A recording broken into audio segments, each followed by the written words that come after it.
Saudara-saudari, marilah kita mendengarkan renungan dengan judul Ditolak karena Yesus, yang berdasarkan pada Injil Yohanes bab 16 ayat 2 dan 3. Kamu akan dikucilkan, bahkan akan datang saatnya bahwa setiap orang yang membunuh kamu akan menyangka bahwa ia berbuat bakti bagi Allah. Mereka akan berbuat demikian karena mereka tidak mengenal baik Bapa maupun aku. Dalam nama Bapa dan Putra dan Roh Kudus. Amin. Saudara-saudari terkasih dalam nama Tuhan Yesus Kristus, menjadi kelompok minoritas di antara pemeluk agama Yahudi, umat Kristen awal mengalami intimidasi, pengucilan, penganiayaan, dan pembunuhan. Sejarah gereja telah membuktikan hal itu. Kitab suci mencatat peristiwa ini dengan sangat jelas. Sementara itu, berkobar-kobar hati Saulus untuk mengancam dan membunuh murid-murid Tuhan. Ia menghadap imam besar dan meminta surat kuasa daripadanya untuk dibawa kepada majelis-majelis Yahudi di Damsyik, supaya jika ia menemukan laki-laki atau perempuan yang mengikuti jalan Tuhan, ia menangkap mereka dan membawa mereka ke Yerusalem. Tidak berhenti sampai pada Saulus yang akhirnya bertobat, tetapi penangkapan dan penganiayaan terus terjadi, bahkan sampai di Roma, tempat Paulus menuliskan salah satu suratnya untuk jemaat ini. Sebut saja Stefanus. Ia dirajam dengan dilempari batu karena kesetiaannya kepada Yesus yang diimaninya. Tuhan Yesus, terimalah rohku. Itulah doanya sebelum meregang nyawa. Pada masa-masa perkembangan gereja kita mengenal beberapa orang martir yang gigih mempertahankan imannya pada Yesus. Saudara-saudari terkasih, Saulus dan kawan-kawannya yang merasa benar untuk mempertahankan iman kepada Yahweh menganggap Yesus dan kelompoknya adalah sesuatu yang mengancam kemurnian iman Yahudi. Jalan satu-satunya adalah membubarkan kelompok pengikut Yesus ini. Saulus yang memiliki pengetahuan yang lengkap tentang hukum Taurat dan adat istiadat Yahudi, dengan kebenaran yang dimilikinya, ia menerjang dan menghunus pedang terhadap pengikut jalan Tuhan. Ia melakukan semuanya atas nama mengamankan ajaran tradisional agama Yahudi. Menganiaya dan membantai dianggap sah dan dibenarkan karena untuk membela Allahnya. Fanatisme sempit yang dipegang oleh Saulus dan orang-orang sepemikiran dengan dirinya menjadi ancaman tersendiri bagi para pengikut jalan Tuhan. Fakta ini memicu dan membuat para pemuka gereja berusaha keras untuk menjaga kelompoknya. Melalui pengajaran iman, mereka meneguhkan iman saudara-saudaranya dan menemukan dalam firman Tuhan bahwa yang mereka alami itu menjadi bagian yang sudah diingatkan oleh Tuhan sendiri. Jadi, mereka tidak punya pilihan lain. Harus bertahan serta teguh beriman. Saudara-saudari terkasih,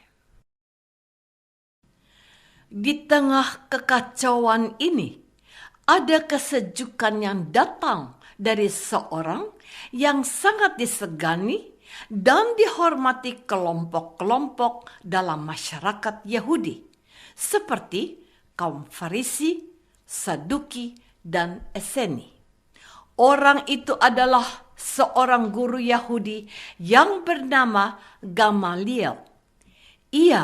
Ini adalah kata-katanya yang dicatat oleh Alkitab. Karena itu, aku berkata kepadamu, janganlah bertindak terhadap orang-orang ini. Biarkanlah mereka, sebab jika maksud dan perbuatan mereka berasal dari manusia, tentu akan lenyap. Tetapi kalau berasal dari Allah, kamu tidak akan dapat melenyapkan orang-orang ini. Mungkin ternyata juga nanti bahwa kamu melawan Allah sendiri. Nasihat itu diterima dari Kisah Para Rasul bab 5 ayat 38 dan 39. Kata-kata bijak dari seorang guru Yahudi ini sekaligus juga menjadi penghiburan dan kekuatan bagi kita yang percaya kepada Tuhan Yesus. Kalau mereka mengucilkan dan membenci kita, mereka akan berhadapan dengan Allah sendiri. Bukankah Tuhan Yesus sendiri sudah menegaskan kepada kita dalam firman-Nya? Begini, dan jika kamu digiring dan diserahkan, janganlah kamu khawatir akan apa yang harus kamu katakan, tetapi katakanlah apa yang dikaruniakan kepadamu pada saat itu juga. Sebab bukan kamu yang berkata-kata, melainkan Roh Kudus. Markus bab 13 ayat 11. Penginjil Markus mencatat juga sabda Tuhan Yesus ini. Kamu akan dibenci semua orang karena namaku. Akan tetapi orang yang bertahan sampai pada kesudahannya, ia akan selamat. Saudara-saudari terkasih, sudah saatnya menumbuhkan rasa percaya diri dan kebanggaan sebagai pengikut Yesus Juru Selamat kita. Apa yang harus kita takutkan? Kalau Tuhan selalu menyertai kita dan tidak akan meninggalkan kita. Bahkan Tuhan memerintahkan kita, kepadaku telah diberikan segala kuasa di surga dan di bumi. Karena itu, pergilah, jadikanlah semua bangsa muridku, dan baptislah mereka dalam nama Bapa dan Anak dan Roh Kudus. Dan ajarlah mereka melakukan segala sesuatu yang telah kuperintahkan kepadamu. Dan ketahuilah, aku menyertai kamu senantiasa sampai kepada akhir zaman. Matius bab 28 ayat 18 sampai 20. Jadi, kehadiran kita sebagai pengikut jalan Tuhan tidaklah tanpa keterlibatan Tuhan sendiri. Ia berada bersama dengan kita lewat Roh Kudus-Nya yang dikaruniakan kepada kita ketika kita menjadi percaya dan dibaptis dalam nama Bapa dan Putra dan Roh Kudus. Kalau ada penolakan, kalau ada penganiayaan, kalau ada pembunuhan, hal itu terjadi karena dua hal. Pertama, karena mereka mengira melakukan tindakan keji itu karena mereka tidak mengenal siapa Bapa dan siapa Yesus yang sangat mencintai manusia. Tugas kitalah menunjukkan melalui tutur kata dan perbuatan kita taat pada Allah. Apakah aku akan surut dalam bersaksi karena ada ancaman dan pengucilan? Marilah kita berdoa. Bapa yang Maha Kasih, kami sudah diteguhkan melalui sabda putramu Tuhan kami Yesus Kristus.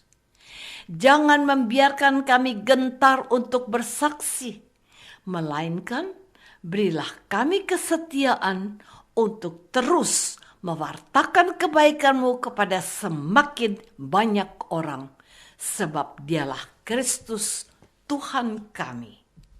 Amin.